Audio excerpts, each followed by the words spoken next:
Hi ಸ್ನೇಹಿತರೆ, welcome to our channel Mithun Raj ಅಡುಗೆ ಮನೆ. ಇವತ್ತಿನ ವಿಡಿಯೋದಲ್ಲಿ ಸ್ಪೆಷಲ್ ಆಗಿ ನಾನು ರಾಗಿ ಹಿಟ್ಟಿನಿಂದ ಮುರುಕು ಮಾಡಿ ತೋರಿಸ್ತಾ ಇದ್ದೀನಿ. ನಮ್ಮ ಕಡೆ ಮುರುಕು ಅಂತ ಕರೀತಾರೆ, ಕೆಲವೊಂದು ಕಡೆ ಚಕ್ಲಿ ಅಂತ ಕರೀತಾರೆ. ಹೆಂಗೆ ಕರೆದ್ರೂ ಟೇಸ್ಟ್ ಮಾತ್ರ ಸೂಪರ್ ಆಗಿರುತ್ತೆ. ಮಾಡೋದು ಕೂಡ ತುಂಬಾನೇ ಸುಲಭ. ನಾನು ಹೇಳ್ಕೊಟ್ಟಂಗೆ ಈ ವಿಧಾನದಲ್ಲಿ ಮಾಡಿದ್ರೆ ಒಬ್ಬರೇ 1 kg ಅಷ್ಟು ಅಥವಾ 2 kg ಅಷ್ಟು ಚಕ್ಲಿ ಮುರುಕನ್ನ ಮಾಡ್ತಾರೆ. ಅಷ್ಟು ಈಸಿ ಪ್ರಾಸೆಸ್ ಅಂಡ್ ಬೇಗನೆ ಮಾಡ್ಕೋಬಹುದು. ರುಚಿ ಅಂತ ಅಲ್ಟಿಮೇಟ್ ಅಂತ ಹೇಳ್ಬೋದು. ಈ ಮುರುಕನ್ನ ಕೈಯಿಂದ ಕ್ರಶ್ ಮಾಡಿದಾಗ ಸೌಂಡ್ ಯಾವ ತರ ಕೇಳಿಸಿದೆ ಅಲ್ವಾ, ಕುರುಮ್ ಅಂತ ಸಖತ್ತಾಗಿರುತ್ತೆ. ಮೊದಲನೇದಾಗಿ ಯಾವ್ದಾದ್ರು ಒಂದು ಕಪ್ಪಿನ ಅಳತೆಯಲ್ಲಿ 1 ಕಪ್ಪಿನಷ್ಟು ಹುರುಕಡ್ಲೆ ತಗೊಂಡಿದ್ದೀನಿ. ಹುರುಕಡ್ಲೆ ಒಂದ್ ವೇಳೆ ಮೆತ್ತಗಿದ್ರೆ ಸ್ವಲ್ಪ ರೋಸ್ಟ್ ಮಾಡ್ಕೊಂಡು ಆಮೇಲೆ ಮಿಕ್ಸಿ ಮಾಡ್ಕೊಳ್ಳಿ. ತಣ್ಣಗಾದ್ಮೇಲೆ ಹುರುಕಡ್ಲೆನ ಚಕ್ಲಿಗೆ ಹುರುಕಡ್ಲೆ ಹಾಕೋದ್ರಿಂದ ಒಳ್ಳೆ ಟೇಸ್ಟ್ ಬರುತ್ತೆ. ಅಂದ್ರೆ ತುಂಬಾ ದಿನ ಕೂಡ ಹಾಗೆ ಇರುತ್ತೆ, ಹಾಳಾಗೋದಿಲ್ಲ. ಹುರುಕಡ್ಲೆನ ಮಿಕ್ಸಿ ಮಾಡಿದ್ಮೇಲೆ ತೋರಿಸ್ತಾ ಇದೀನಿ ನೋಡಿ, ಫೈನ್ ಆಗಿ ಪೌಡರ್ ತರ ಮಾಡ್ಕೋಬೇಕು. ಎಷ್ಟು ಸಾಧ್ಯನೋ ಅಷ್ಟು ಸಣ್ಣಗೆ ಮಾಡ್ಕೊಳ್ಳಿ ಪೌಡರ್ ತರ. ಇಲ್ಲ ಅಂತಂದ್ರೆ ತರಿ ಆಗಿದ್ಬಿಟ್ರೆ ಅಷ್ಟು ರುಚಿ ಬರೋದಿಲ್ಲ. ನೆಕ್ಸ್ಟ್ ಒಂದು ಮಿಕ್ಸಿಂಗ್ ಬೌಲ್ಗೆ ಹಾಕೊಂತಾ ಇದ್ದೀನಿ. ನಂತರ ಅದೇ ಕಪ್ಪಿನ ಅಳತೆಯಲ್ಲಿ 3 ಕಪ್ ಅಷ್ಟು ರಾಗಿ ಹಿಟ್ಟನ್ನ ಹಾಕ್ತಾ ಇದ್ದೀನಿ. ಶಾಪ್ಗಳಲ್ಲಿ ಸಿಗುವಂತ ಪ್ಯಾಕೆಟ್ ಅಲ್ಲಿ ಬರುತ್ತಲ್ಲ, ಆ ರಾಗಿ ಹಿಟ್ಟನ್ನ ಬಳಸ್ತಾ ಇದ್ದೀನಿ. ನೀವು ಬೇಕಿದ್ರೆ ರಾಗಿನ ತಗೊಂಡ್ಬಂದು ಮಿಲ್ಲಿಗೆ ಹಾಕೊಂಡು ಆ ರಾಗಿ ಹಿಟ್ಟನ್ನು ಕೂಡ ಬಳಸ್ಕೋಬಹುದು. ನಾನು ಸಾಮಾನ್ಯವಾಗಿ ಹೊರಗಡೆ ಸಿಗುವಂತ ರಾಗಿ ಹಿಟ್ಟನ್ನೇ ಬಳಸ್ತೀನಿ. ಸರಿ ಸುಮಾರಾಗಿ 3 ಕಪ್ಪಿನಷ್ಟು ರಾಗಿ ಹಿಟ್ಟನ್ನ ತಗೋಬೇಕು.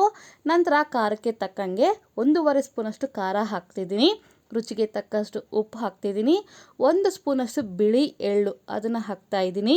ನಂತರ 1 ಸ್ಪೂನ್ ಅಷ್ಟು ಓಂ ಕಾಳನ್ನ ಈ ರೀತಿ ಕೈಯಿಂದ ಸ್ವಲ್ಪ ಸ್ಮ್ಯಾಶ್ ಮಾಡಿಬಿಟ್ಟು ಹಾಕ್ಕೊಳ್ಳಿ. ತುಂಬ ಚೆನ್ನಾಗಿರುತ್ತೆ. ಸ್ಮೆಲ್ ಆಗಿರ್ಬೋದು ಮತ್ತು ಡೈಜೆಷನ್ಗೂ ತುಂಬಾ ಒಳ್ಳೆಯದು. ನಂತರ ಅದೇ ಕಪ್ಪಿನ ಅಳತೆಯಲ್ಲಿ ಅರ್ಧ ಕಪ್ಪಿನಷ್ಟು ಅಕ್ಕಿ ಹಿಟ್ಟನ್ನು ಹಾಕ್ತಾ ಇದ್ದೀನಿ. ಅಕ್ಕಿ ಹಿಟ್ಟು ಕೂಡ ಪ್ಯಾಕೆಟಲ್ಲಿ ತಂದಿರುವಂಥ ಅಕ್ಕಿ ಹಿಟ್ಟನ್ನೇ ಹಾಕ್ತಾ ಇದ್ದೀನಿ. ಅರ್ಧ ಕಪ್ಪಿನಷ್ಟು ಅಕ್ಕಿ ಹಿಟ್ಟು ಹಾಕ್ಕೊಂಡಿದ್ಮೇಲೆ 1/4 ಸ್ಪೂನ್ ಅಷ್ಟು ಇಂಗು ಹಾಕ್ತಾ ಇದ್ದೀನಿ. ಇಂಗು ತುಂಬಾನೇ ಒಳ್ಳೆ ಫ್ಲೇವರ್ ಕೊಡುತ್ತೆ ಇದಕ್ಕೆ. ನಂತರ 2 ಟೇಬಲ್ ಸ್ಪೂನ್ ಅಷ್ಟು ತುಪ್ಪ ಹಾಕ್ತಾ ಇದ್ದೀನಿ. ನಿಮ್ಮ ಹತ್ರ ತುಪ್ಪ ಇಲ್ಲ ಅಂದ್ರೆ ಎಣ್ಣೆ ಕೂಡ ಹಾಕೋಬಹುದು. ಎಣ್ಣೆ, ತುಪ್ಪ ಅಥವಾ ಬಟರ್ ಕೂಡ ಯೂಸ್ ಮಾಡ್ಬೋದು, ಚೆನ್ನಾಗಿರುತ್ತೆ.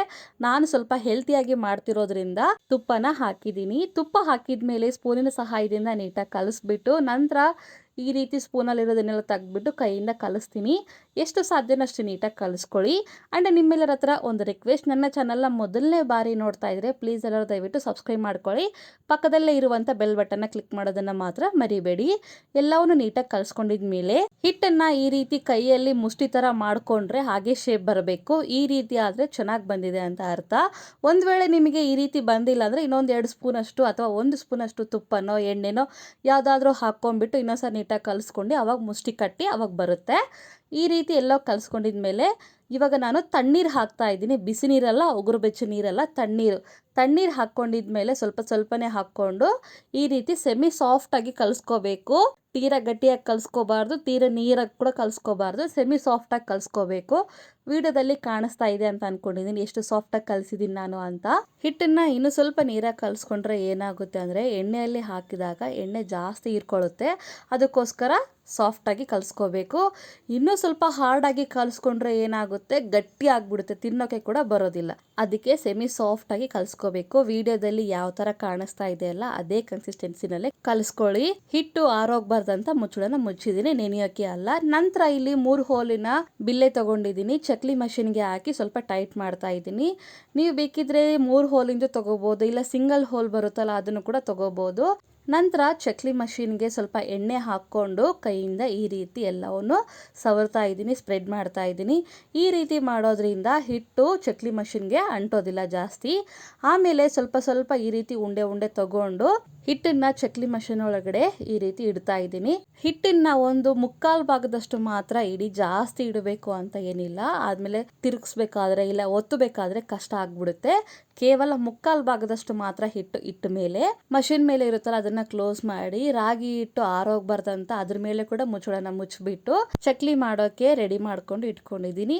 ನಂತರ ಸ್ವಲ್ಪ ಕೈಯಲ್ಲಿ ಎಣ್ಣೆ ತಗೊಂಡು ಈ ರೀತಿ ಸೌಟು ಬರುತ್ತಲ್ಲ ಇದ್ರ ಮೇಲೆ ಸ್ವಲ್ಪ ಈ ರೀತಿ ಎಣ್ಣೆ ಹಚ್ಬಿಟ್ಟು ಇವಾಗ ಇದ್ರ ಮೇಲೆ ಚಕ್ಲಿನ ಹಾಕ್ಕೊಂತ ಹೋಗ್ತೀನಿ. ನಾನಿಲ್ಲಿ ರೌಂಡ್ ಶೇಪ್ ಇರೋ ತಿರುಗಿಸೋ ಚಕ್ಲಿ ಮಷಿನ ತಗೊಂಡಿದ್ದೀನಿ. ಇಲ್ಲ ನಿಮ್ಮ ಹತ್ರ ಒತ್ತೋ ಚಕ್ಲಿ ಮಷಿನ್ ಇದ್ರೆ ಅದರಿಂದ ಕೂಡ ಮಾಡ್ಕೋಬಹುದು. ಬಟ್ ನಾನೇನು ಸಜೆಸ್ಟ್ ಮಾಡ್ತೀನಿ ಅಂದರೆ ಈ ರೀತಿ ನಾನು ವಿಡಿಯೋದಲ್ಲಿ ತೋರಿಸ್ತಾ ಇರೋ ಚಕ್ಲಿ ಪಾವನ್ನೇ ತಗೊಳ್ಳಿ, ಕೈ ನೋವು ಬರೋದಿಲ್ಲ. ಒತ್ತೋ ಚಕ್ಲಿ ಪಾವ್ ಆದರೆ ತುಂಬ ನೋವು ಬರುತ್ತೆ. ಸೌಟಿಗೆ ಮುರುಕು ಹಾಕ್ಕೊಂಡಿದ್ಮೇಲೆ ಸ್ವಲ್ಪ ಎಡ್ಜಸ್ ಎಲ್ಲ ಪ್ರೆಸ್ ಮಾಡಿ ಕಾದಿರುವಂಥ ಎಣ್ಣೆಯಲ್ಲಿ ಈ ರೀತಿ ನಿಧಾನವಾಗಿ ಡ್ರಾಪ್ ಮಾಡ್ತಾ ಹೋಗ್ತೀನಿ. ವಿಡಿಯೋದಲ್ಲಿ ಯಾವ ಥರ ಮಾಡ್ತಾ ಇದ್ದೀನೋ ಅದೇ ಥರನೇ ಮಾಡ್ಕೊತಾ ಹೋಗಿ. ಇನ್ನೊಂದು ಕೂಡ ಅದೇ ರೀತಿಯಾಗಿ ಡ್ರಾಪ್ ಮಾಡ್ತೀನಿ, ಹಾಕ್ತೀನಿ ಎಣ್ಣೆಯಲ್ಲಿ. ಗ್ಯಾಸನ್ನು ಮೀಡಿಯಂ ಫ್ಲೇಮಲ್ಲಿ ಇಟ್ಕೊಂಡೆ ಫ್ರೈ ಮಾಡ್ಕೋಬೇಕು.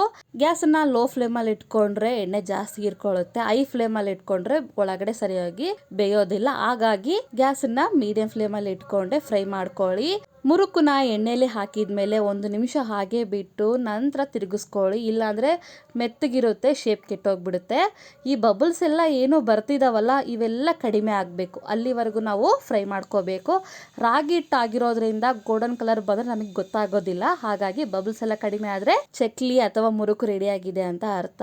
ಎಣ್ಣೆಯಲ್ಲಿ ಬಬಲ್ಸ್ ಎಲ್ಲ ಕಡಿಮೆ ಆಗಿದೆ ನೋಡಿ. ಒಂದು ತೋರಿಸ್ತಾ ಇದ್ದೀನಿ ನಿಮಗೆ ಎಷ್ಟು ಪರ್ಫೆಕ್ಟ್ ಆಗಿ ಶೇಪ್ ಬಂದಿದೆ ಅಂತ.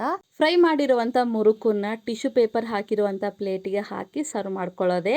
ನಾನಿಲ್ಲಿ ಟಿಶ್ಯೂ ಪೇಪರ್ ಮೇಲೆ ಹಾಕ್ತಿದ್ದೀನಿ, ನೀವು ಬೇಕಿದ್ರೆ ಪೇಪರ್ ಮೇಲೆ ಕೂಡ ಹಾಕ್ಕೋಬೋದು, ಇಲ್ಲ ಹಾಗೆ ಕೂಡ ಹಾಕ್ಕೋಬೋದು. ನೋಡಿದ್ರೆ ಶೇಪ್ ಯಾವ ಥರ ಬಂದಿದೆ ಅಂತ. ರಾಗಿ ಮುರುಕು ಒಂದು ಬ್ಯಾಚ್ ಹಾಕಿದ ಮೇಲೆ ಮತ್ತು ಅದೇ ಪ್ರಾಸೆಸ್ನ ರಿಪೀಟ್ ಮಾಡ್ತಿದ್ದೀನಿ.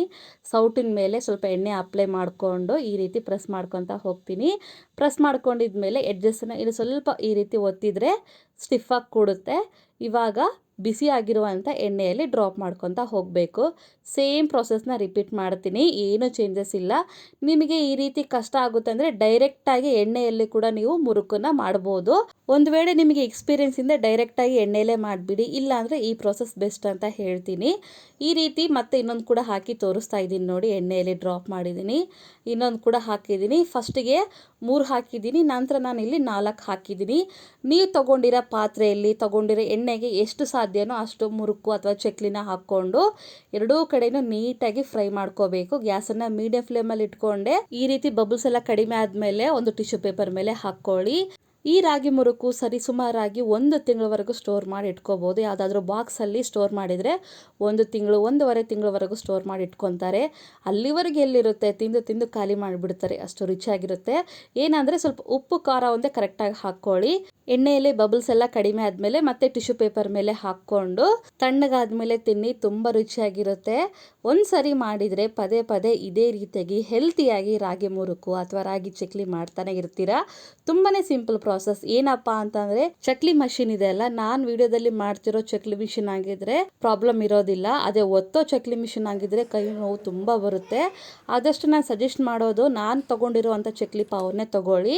ಮಕ್ಕಳು ಸ್ಕೂಲಿಂದ ಬಂದಮೇಲೆ ಹಸಿವಂತ ಕೇಳ್ತಾರೆ. ಈ ರೀತಿ ಹೆಲ್ತಿಯಾಗಿ ರಾಗಿ ಹಿಟ್ಟಿನಿಂದ ಚಕ್ಲಿ ಮಾಡಿಕೊಟ್ರೆ ಬೇಡ ಅನ್ನೋದೇ ಎಲ್ಲ ಖಾಲಿ ಮಾಡ್ತಾರೆ, ಅಷ್ಟು ರುಚಿಯಾಗಿರುತ್ತೆ. ಮಾಡೋದು ಕೂಡ ತುಂಬಾ ಸಿಂಪಲ್ ಪ್ರಾಸೆಸ್.